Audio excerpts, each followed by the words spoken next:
बहुत सारे त्यागी ब्रह्मचारी कोसते रहते हैं आम पब्लिक को, तुम लोग सब ग्रस्त हो, भ्रष्ट हो, फंसोगे, मरोगे, संसार में जाओगे।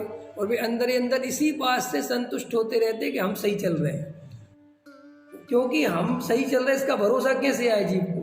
आत्मा का तो सुख मिला नहीं, मिथ्या दृष्टि है अगर, तो वो मिथ्या दृष्टि मैं सुखी हूँ इसका वेरिफिकेशन कैसे करें? क्या करें? अभी तुम साधुओं को नमस्कार करना बंद कर दो तो आधे साधु दीक्षा छोड़ के भग जाए।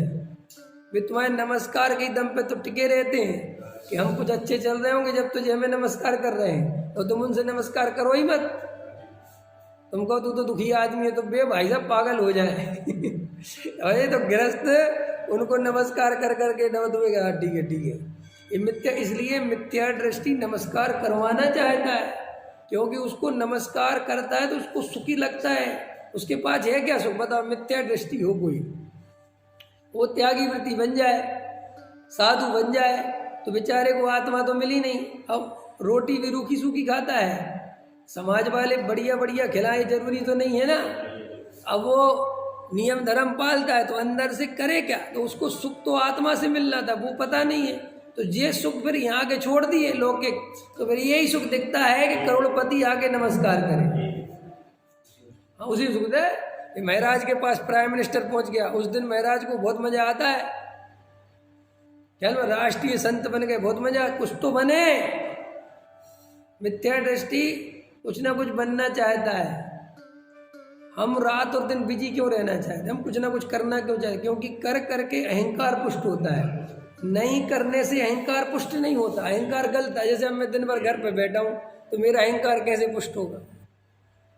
कौन मेरी इज्जत करेगा? कौन पूछेगा?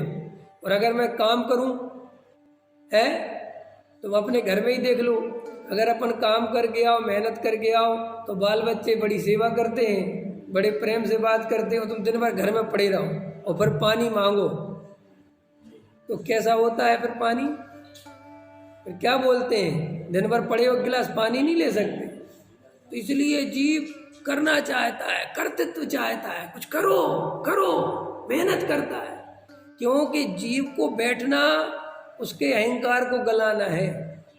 इसलिए जो मिथ्या दृष्टि साधु संत हैं, ये जो मिथ्या दृष्टि है, ये कुछ ना कुछ प्रोजेक्ट चलाते रहते हैं, क्योंकि अहंकार पुष्ट होगा। जनता मिलेगी कैसे? जनता तो कुछ ना कुछ करो तो आएगी, बिना उसके तो आएगी नहीं। तो कभी ये कार्यक्रम, कभी ये विधान, कभी वो, तो जनता इकट्ठी होती रहती।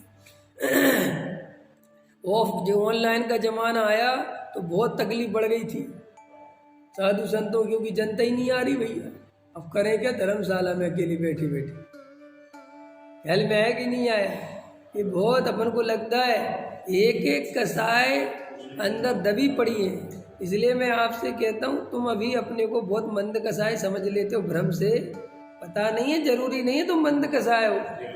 हमारे अंदर मंद कसाय कैसे आवे? तो भाई हमें अपने को चेक करना पड़ता है अंदर के कसाय कितनी भरी पड़ी है। कि चेक कैसे करें? सोचा करो, अरब रुपया मिल गया तो क्या करेंगे? थोड़ी कल्पना करा करो, अपने आप पता चल जाएगा क्या क्या भरा पड़ा हुआ है। हाँ, हर वासना को ऐसे नहीं, एक बार तुम सोचो, तुम्हें एकदम दिखाई देगा बाप रे बाप कितनी भरी पड़ी। ये तो पंचम काल में, वर्तमान काल में जीवों के पल्ले पुण्य नहीं है। हाँ, विषय भोगों का ज्यादा, तो वो बेचारी कसाएं दबी पड़ी हैं अंदर, तो बहुत वासना है, और ऐसे ही मर जाएगा ये वासना। तो फिर इसको पता ही नहीं चलेगा कितनी वासना लेके। इसलिए लोगों को समझ में नहीं आता कि हम नरक में क्यों आ गए, क्योंकि हमने कहा अरे भाई वासनाओं का फल है असली। ख्याल में आया कि नहीं आया? ये जो अंदर अपन वर्तमान में जो उदय अपने कमजोर हैं। अभी किसी को लगता है हमें बहुआरम परिग्रह की चाय नहीं है, तुम्हें पता है बहुआरम परिग्रह की चाय कैसे उत्पन्न होती है? जब उसका उदय दिखता है कि मैं कुछ कर लूँ। आदमी 10 रुपये, जब देखो समझो मेरी बात, अरविंद जी आपने शुरुआत में 10 लाख रुपए महीने कमाने की सोची थी कि 10,000 या 10 रुपये। समझ रहे मैं क्या कहना चाहता हूँ? जब आप शुरुआत में दिल्ली आए होंगे तो ये सोचते हो यार 5,000 ही महीना कमा लूँ तो बहुत है, सोचते थे। तो जिस दिन तुम्हारा वो टारगेट पूरा हुआ उसी दिन लगा के 5,000 कमा सकता हूँ तो 10,000 कमा लूँ तो और बढ़िया रहेगा। 10,000 बढ़ता गया ना। तो पहले दिन क्यों नहीं था कि भाई पहले दिन कुछ दिखे तो हालात ऐसे होते हैं कि भाई उतना ही दिखता है जितना आदमी सोचता है। जैसे भी हालात बढ़ते हैं, बोलो आपको ही पता है मकान कितने चाहिए, कितने चाहिए, कितने मकान चाहिए? अरे साहब क्या बात कर, तो एक मिल जाए बहुत है। अरे ना, अभी तुम्हारे पास 10 अरब रुपया आ जाए 50 मकान खरीदोगे। ख्याल में इन्वेस्ट करोगे, इन्वेस्ट करो, आज 10 लाख का लो 10 करोड़ का हो जाएगा। बोलो 1 मिनट में। ख्याल में है ना? जरा सा कोई पैसा बढ़ाने की स्कीम बताए, कैसे इन्वेस्ट करो तो तुरंत अच्छा कैसे बढ़ जाए, ऐसे हो जाए। क्यों? अभी तो कह रहे थे हमें कुछ नहीं चाहिए, कि नहीं ऐसा मिलता हो तो चाहिए। ऐसे एक एक कसाई का लगा लेना, इसलिए भ्रम से अपने को मंद कसाई मान लेना, ये कोई तुम्हारा ठीक नहीं है।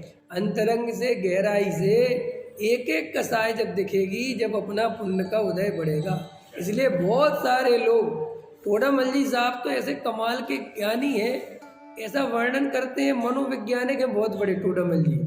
आगे ऐसा लिखेंगे टोडामल जी कि ये जीव इतना खतरनाक है कि लोग कसाय के वशीभूत होकर स्वर्ग आदि की चाय में वृत्ति संयम पालता है। काय की चाय में? स्वर्ग आदि। उसको अंदर में लगता है स्वर्ग मिले। तो देखो ये वैसा ही नहीं हो गया कि वे लोगों को मारने में लगे हुए हैं कि जन्नत मिलेगी, है? ये वही तो है, वे मार के चाहते हैं, तुम बचा के चाहते हो। क्योंकि उनको ये समझा दिया गया कि मारोगे तो मिलेगी, यहाँ ये समझा दिया कि बचाओगे तो मिलेगी। बचा ख्याल में अंदर। अरे भाई, जीव की रक्षा इसलिए नहीं करना चाहिए कि पुण्य बनता है, गलत। वो भगवान है, वो जीव है। ख्याल में आया कि नहीं आया? पुण्य और पाप आगे आना ही नहीं चाहिए, किसी जीव को मारना ही नहीं है, चाहे पुण्य बनता हो चाहे पाप बनता हो, इससे क्या मतलब है?